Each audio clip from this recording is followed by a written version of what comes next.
Els directius de l'empresa UCO Group, que gestiona la clínica Bellver de Palma, han proposat una suspensió de contracte de 4 mesos als treballadors, fet que els permetria cobrar l'atur.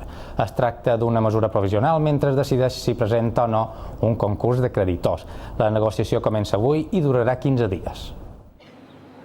Fa una setmana que l'empresa que gestiona la clínica Bellver va desallotjar tots els pacients del centre sense donar cap explicació i avui de matí els seus directius s'han reunit amb els treballadors. La proposta és suspendre'ls els contractes durant 4 mesos mentre es decideix si presenta o no un concurs de creditors. La propuesta es esa, o sea, suspensión de empleo por 4 meses temporal y pasar al desempleo.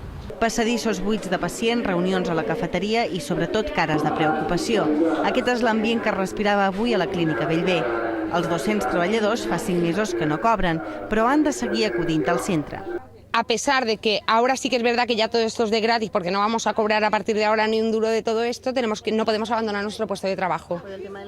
Por el tema de la indemnización. UCO Group gestiona altres residències com la d'Esvida, a Portals Nous, que es va incendiar el passat novembre. Al gener, els treballadors van venir a la Bellver a treballar i tampoc no han cobrat. Vos pagaran dia 15, vos pagaran dia 20, passava dia 15, passava dia 20, les nòmines no estaven ingressades i tu anaves demanant explicacions, tot d'una que podran, tal dia, mentides, una mentida darrere l'altra.